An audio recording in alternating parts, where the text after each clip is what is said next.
Level 1, the microparts handler. A luxury watch sits quietly on someone's wrist. It does not roar. It does not flash. It does not need to explain itself. One small movement of the hand, one glimpse of polished metal under a sleeve, and suddenly it can suggest status, patience, taste, money, history, and control. But you do not enter the luxury watch factory through a boutique window. You enter through the parts room. The air is silent, clean, and cold. White lights shine down on small trays lined across pale work tables. Inside them are screws smaller than crumbs, tiny gears with teeth you can barely count, springs thinner than hair, polished hands, rubber gaskets, sapphire crystals, cases wrapped in protective film, and dials resting under clear covers. Your first job is not glamorous. You receive the parts, sort them, check them, move them to the correct tray. Keep the wheels away from the screws, keep the hands protected, keep the dials covered, keep every tiny component exactly where it belongs.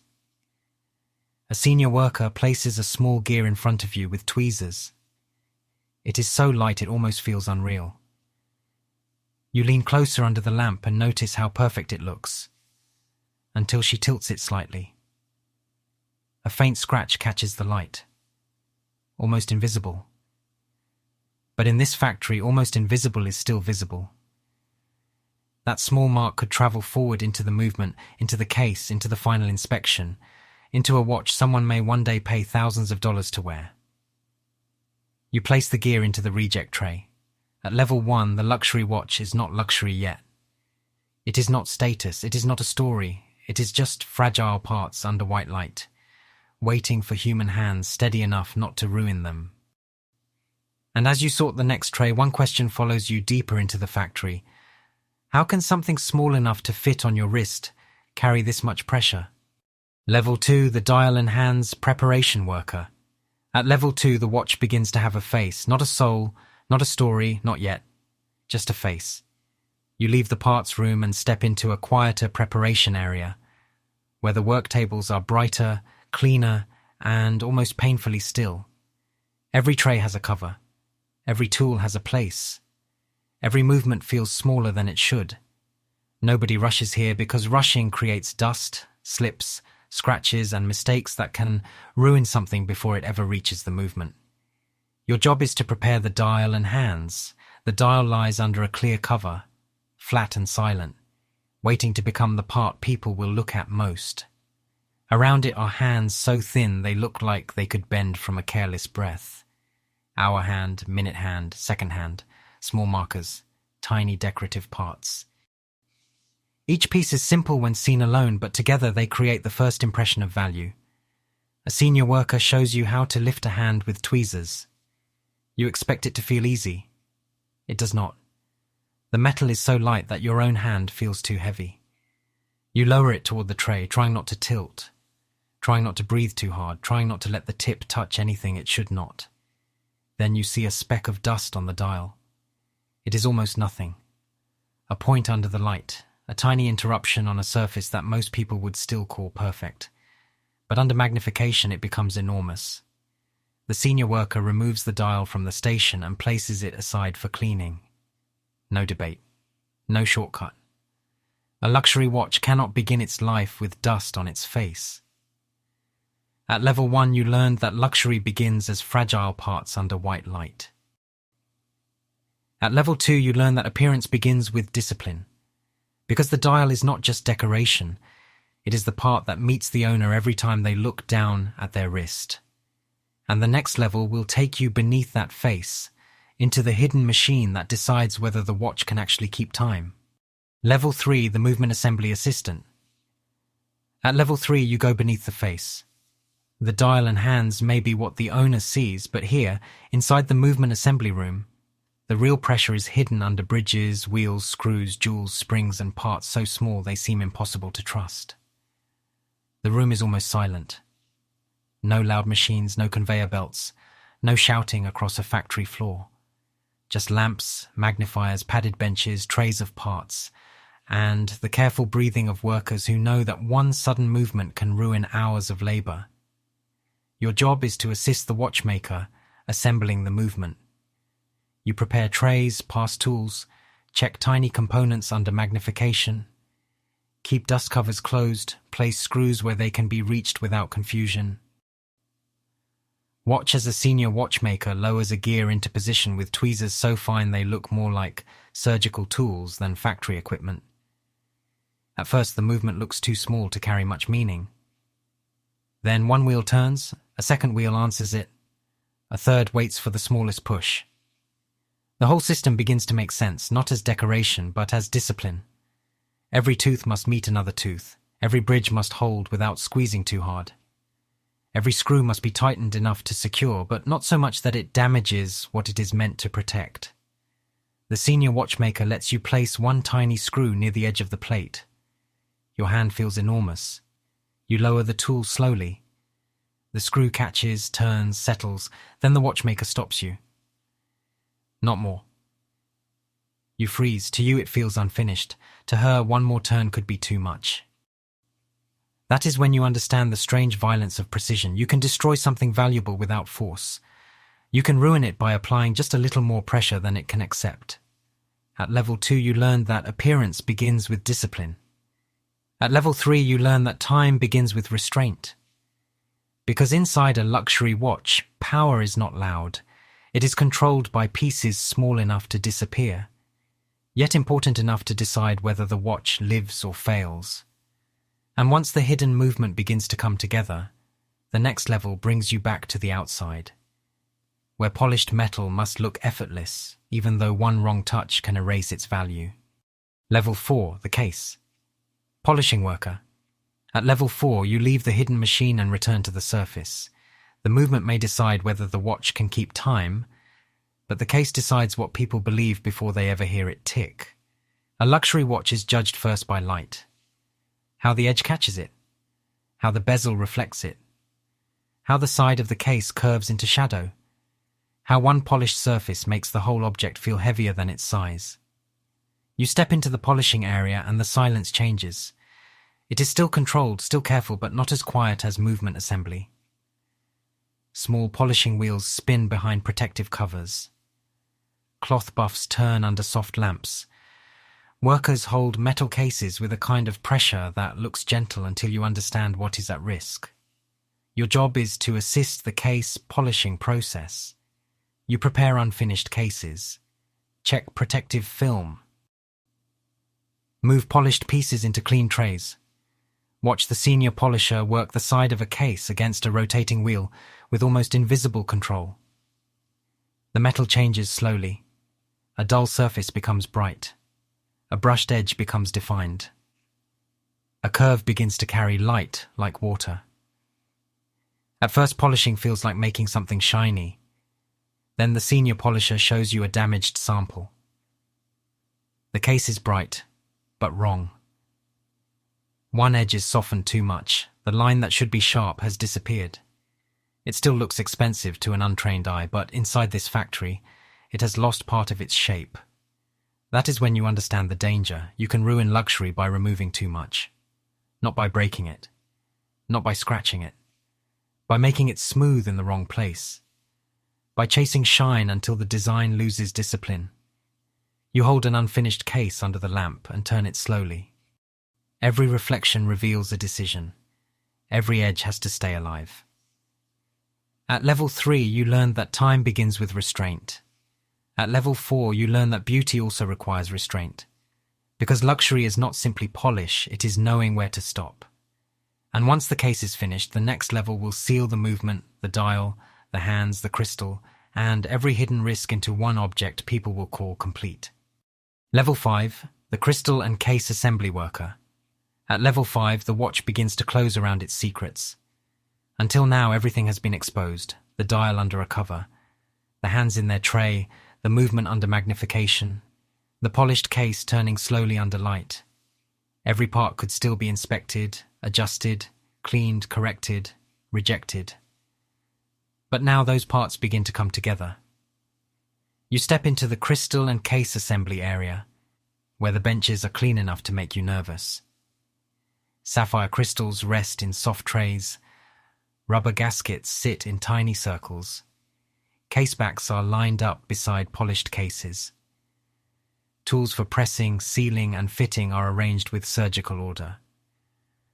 Your job is to help assemble the watch into its protected form. You prepare the case, check the gasket, inspect the crystal edge. Hold the watch body steady while a senior assembler lowers the dial and movement into place. The whole process feels slower than it should because once the case is sealed, every hidden mistake becomes harder to reach. A small particle of dust appears near the edge of the dial. The senior assembler stops immediately. No one argues, no one says it is too small. In this room, a speck of dust is not small. It is trapped evidence. If it stays inside the case, it may sit there for years beneath the crystal, waiting for the owner to notice it under sunlight. The part is removed, cleaned, inspected again. Then comes the crystal. Clear. Hard, perfectly smooth. It looks simple, but the pressure has to be right. Too weak, and the seal may fail. Too strong, and something can crack, shift, or stress the case. The gasket must sit correctly. The crystal must seat evenly. The caseback must close without forcing the movement inside to suffer. When the watch finally closes, it looks more complete than anything you have touched so far. But you know better now. Complete does not mean proven. At level 4, you learn that beauty requires restraint. At level 5, you learn that assembly creates trust, or traps mistakes forever. Because the moment the watch is sealed, it begins carrying everything that came before it. And the next level will ask the question every luxury watch must answer before it deserves to leave the bench. Can it actually keep time? Level 6. The accuracy testing operator.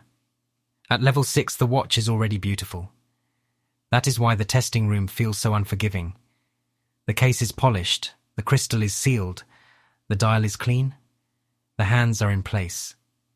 Under normal light, it looks like something ready for a boutique window, ready for a wrist, ready to become part of someone's identity. But in this room, beauty does not matter yet. Accuracy does. You step into a quiet testing area where finished watches sit in small holders under controlled light. Some are lying flat, some stand upright, some are turned at angles that feel strange at first, until a senior technician explains why. A watch does not live only on a table. It lives on a wrist. It moves through gravity, temperature, motion, and time. Your job is to help test how the watch behaves. You place one watch into a timing machine and close the holder gently. The device listens to the movement. Not with ears exactly, but with sensors that detect the rhythm inside the case, the tiny beat of mechanical parts trying to divide time into reliable pieces. A graph appears on the screen. You do not need to read the numbers to feel the tension. The senior technician leans closer. The line is not terrible. It is not a failure that announces itself, but it is not stable enough. In one position, the watch runs slightly fast. In another, slightly slow. The difference is small, but luxury is built inside small differences. You look down at the watch. It still shines. It still feels expensive. It still looks like something people might admire. But if it cannot keep time with discipline, the shine is decoration hiding weakness. The technician marks it for adjustment. At level 5, you learn that assembly creates trust, or traps mistakes forever.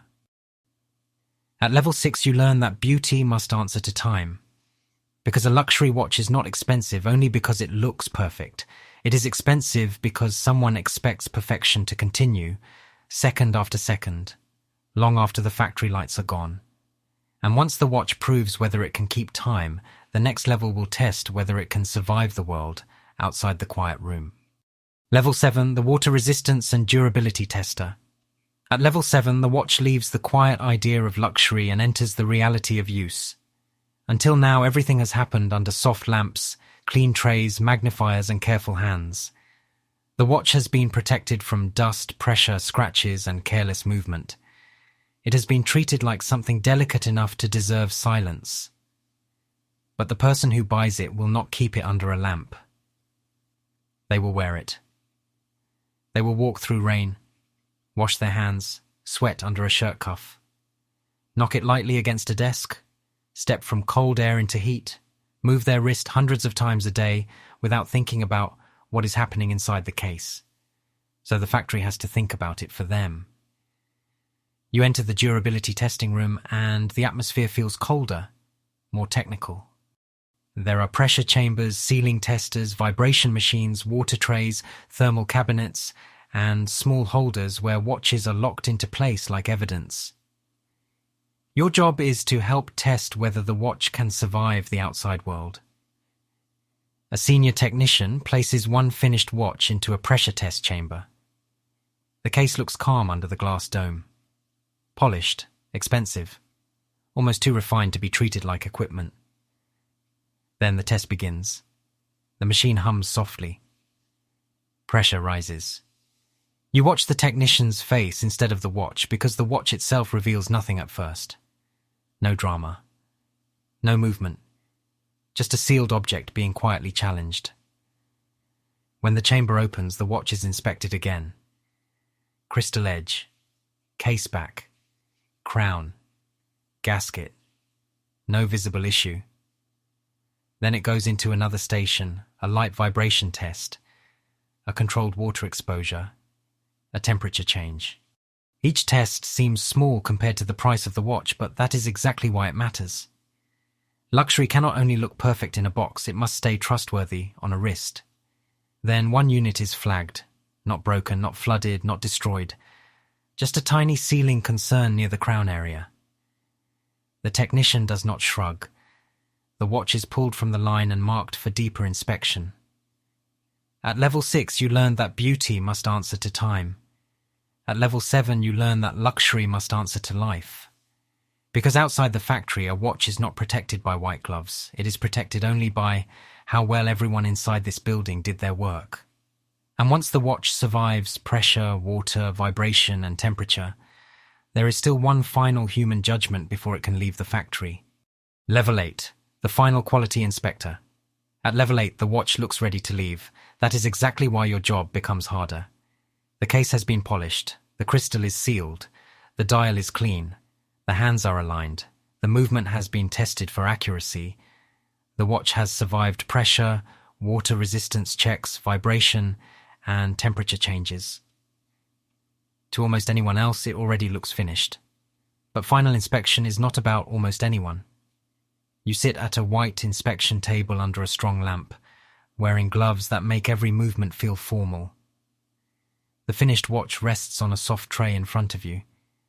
It is small, silent, and expensive-looking in a way that makes the room feel even quieter. Your job is to search for reasons to stop it. You check the dial first. No dust under the crystal, no mark near the indices, no hand sitting too low, no second hand slightly bent. Then you tilt the case and let the light move across the metal. The polished edge catches cleanly. The brushed surface stays even. The case back closes smoothly. The crown sits straight. Then you turn the watch again. A tiny mark appears near the lug. Not a deep scratch. Not obvious, not something most people would see in the first second. But under the inspection light, it becomes impossible to ignore. You pause. This is the final gate. Behind you are hours of handling, assembly, polishing, testing, and correction. Ahead is the boutique, the box, the buyer, the wrist, the moment someone opens the package and believes they are holding perfection. You mark the watch for review. The decision feels heavier than the watch itself. At level 7, you learn that luxury must answer to life. At level 8, you learn that perfection is not a feeling. It is a standard someone has to defend. Because a luxury watch does not leave the factory because it looks beautiful from far away. It leaves only when it survives the closest possible look. And once you understand how hard it is to approve one watch, the next level asks whether you can manage an entire workshop where every second, every surface, and every mistake has a cost. Level 9. The Workshop Production Manager. At level 9, you stop inspecting one watch. Now the entire workshop is your responsibility. You stand near the glass wall overlooking the production floor. and the room below is almost too quiet to feel like a factory. There are no huge machines shaking the ground, no sparks, no shouting, no assembly line racing forward. Instead, there are watchmakers bent over benches, polishers turning metal under lamps, technicians moving sealed cases into testing rooms, and final inspectors holding finished watches under white light. Everything looks calm. That is what makes the pressure harder to explain. Your job is to manage the workshop without destroying the reason it exists. The first delay comes from movement assembly. One batch of tiny components needs rechecking before it can move forward. Then polishing reports that several cases require extra finishing time because the edges must remain sharp. Accuracy testing has watches waiting for adjustment. Final inspection has stopped 3 finished units for marks so small most people would never notice. From the outside, it sounds inefficient. From inside the workshop, it sounds honest. A planning manager asks whether the team can speed up final inspection for the next delivery window. The boutique schedule is tight. The launch date has already been promised. Customers are waiting. Retail partners are asking for numbers. You look across the floor. A young worker in the parts room handles screws smaller than dust. A watchmaker adjusts a movement under magnification. A polisher stops before a case loses its edge. An inspector rejects a watch that still looks perfect from 5 steps away. You know what faster really means? Faster means fewer pauses, fewer second looks, fewer uncomfortable rejections, fewer chances for someone to say, "This is not ready." So you refuse to rush the final gate. The schedule gets worse. The watches get better. At level 8, you learn that perfection is not a feeling. It is a standard someone has to defend. At level 9, you learn that luxury is managed slowness. Because in a luxury watch factory, speed can become a hidden defect. The product is not valuable only because of metal, glass, gears, or branding. It is valuable because hundreds of people agreed not to pretend that almost perfect was enough. And above the workshop, there is one final level, where people no longer decide how a watch is made, but what desire should be allowed to cost. Level 10, the global luxury brand decision maker. At level 10, the watch is no longer only a product. It is a decision about desire. You sit inside a private brand conference room where the lighting is warmer than the workshop and the silence feels more expensive. On the table in front of you are several prototype watches resting under soft lamps. One has a new dial texture. One has a slightly different case shape.